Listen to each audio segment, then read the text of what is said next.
Hey guys, and welcome back to Castle Crush, and today we have a pretty awesome video here today because a handful of days ago there was an update with a brand new card in Castle Crush, and that card is the Wraith.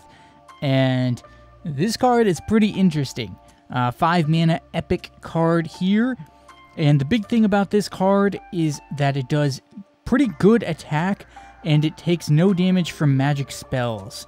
So this opens up a lot of new possibilities as a card that a troop, maybe I guess the first troop, I think, that cannot be harmed by spells, basically, that do magic damage at least.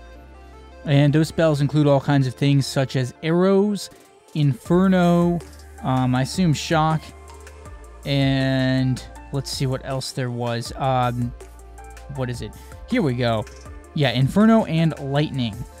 And I assume it can't be harmed by the demon as well because it does its attack does... Well, I don't know about that. We'll have to test that one out to see. So that is pretty awesome, and I've been testing this card out here in a variety of different decks.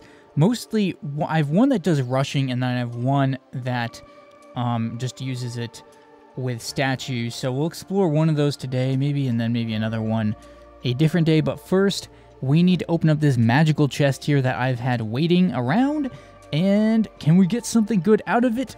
We get an epic, okay. I was thinking I might get a legendary, because I'm kind of overdue for a legendary, but it is a Wrath that I get out of this. 4 Wraths. Wraths. That sounds weird to say. And so let's take this card in, this new card, and see what it can do. My first impression is that it's actually a pretty decent card. But it feels a little bit like the Shaman, actually. It feels kind of like a Shaman, but the difference is that rather than having the copies, you instead have the effect of it not being affected by spells or magic damage. So, actually, wait, this says magic damage. I'll have to look at that again. I wonder if that means troop magic damage too, though. That's what I'm wondering. Because if so, that would be really interesting. I've only tested it. I've only seen it work well against spells so far, but it can do a decent amount of damage. Here's the other thing. With Rage, like, it can take some stuff out pretty quickly. We're going to swap lanes.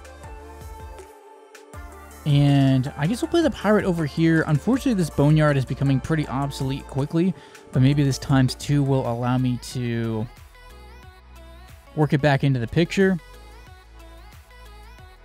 So let's get these Wraths going. Again, they're really interesting cards because they can do so much for so little mana, pretty much.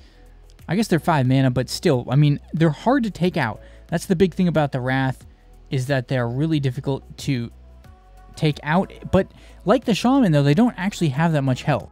It's 183 health. That's like half the health of a pirate. So think about that, guys. 183. That's almost as much as a single skeleton? Is that right? It's less than a Fan Dancer. Okay, the Wrath has hardly any health, but it's very difficult to take out unless you actually have a troop that can, like, you know, attack it. So let's see what it says again here. For magic spells. Magic spells. I think that means spell cards. So I don't know if the demon's effect plays into that, because there are a lot of other troops that deal magic damage. I was wondering if that would make... Okay, I was wondering if the dragon somehow dealt magic damage, and maybe that would make it, like, immune to the dragon. But that doesn't... That's not how that card works, I don't think. So...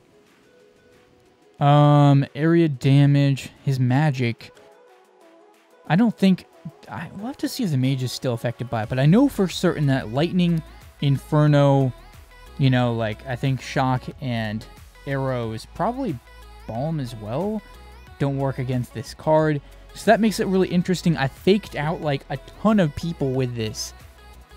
Like, there's just been so many matches where people try to use Infernos on this, and it's hilarious just watching them waste the Inferno, and it's still there. And they're like, what? How did that happen? I think a lot of people just haven't really bothered to use this card that much yet. So they're not totally familiar with what it brings to the table. Okay, that Fan Dancer is taking out my Fan Dancer. That's real cool. Come on, Pirate. Come on, take out that Phoenix. Okay, so they do that. That's alright. We're going to wait here and get the Wrath up. So at 5 mana, I don't know. I feel like the Wrath is relatively fairly priced. Okay, so here's the big thing. Yes, we managed to get the stone statue down in time. And that's really big because... Oh, they had to use... Okay, so we got it back. I was like, they had to use the Black Witch. So obviously the Black Witch affects the Wrath. I think it's really mostly just spells that it's not affected by. And that Boneyard was critical.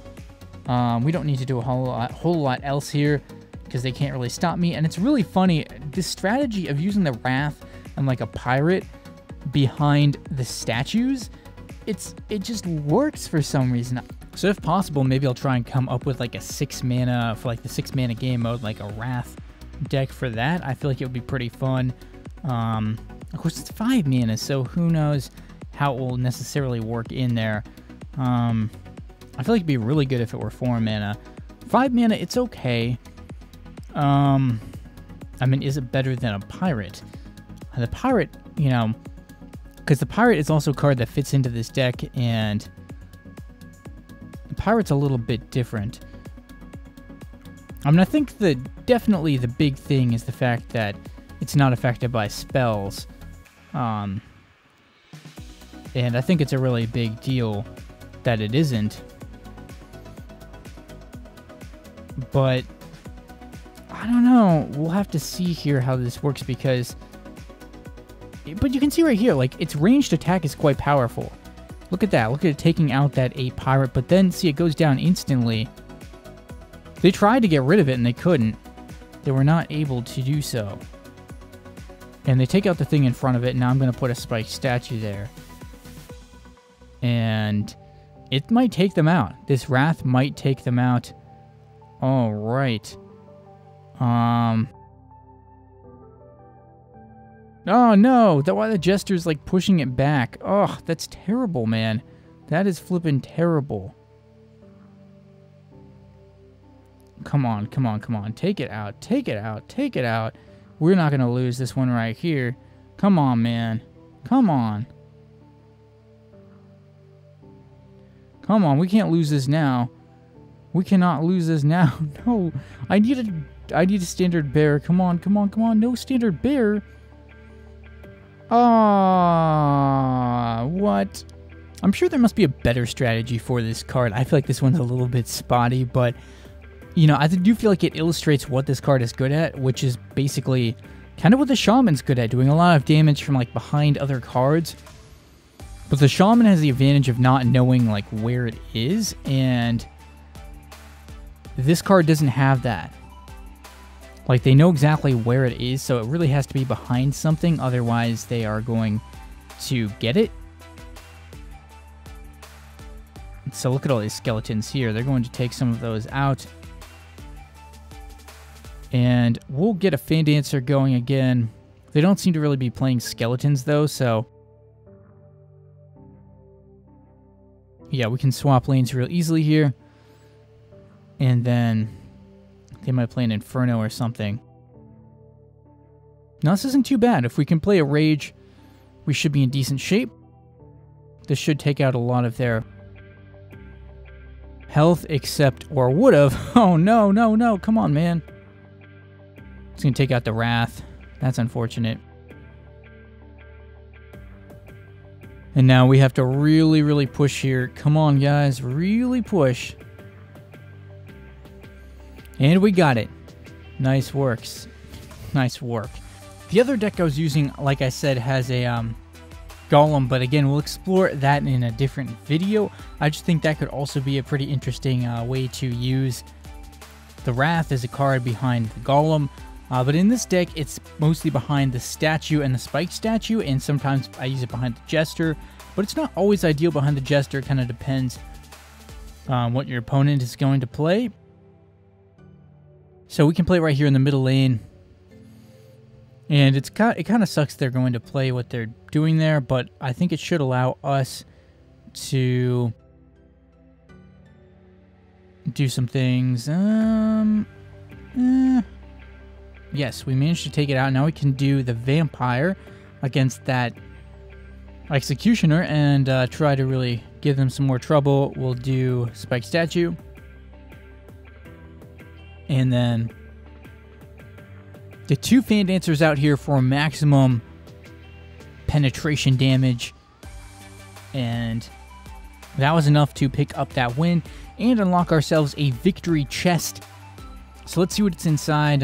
No, still no legendary. You know, it's just rare that I get a legendary. It is actually pretty rare.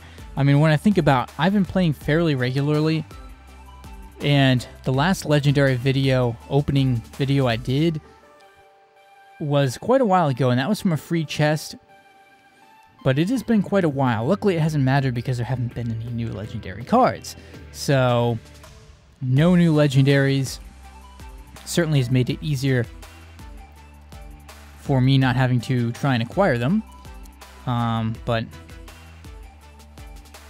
let's see what we can figure out here, because they play a golem. I feel like this should be able to work a bit against this golem, but let's go ahead and rage with the Wrath. Okay, so probably not the best situation. Oh, nice, nice. That worked out really well. And as you can see, the Wrath survives that Inferno. And since there was a full cycle left there, turn cycle, I went ahead and played the Boneyard. And now we'll play the other Wrath up there as well. Get this stone statue in front. I think they've lost because I just have too much power behind that. And I can cross lanes. So, yep. Managed to pick that up.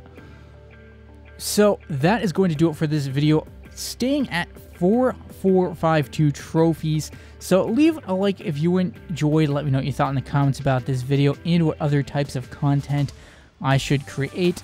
Maybe subscribe if you're new to my channel. And let me know what you thought about the Wrath in this video and if you think it's a good card or not. And thanks for watching, guys, and stay tuned for more videos.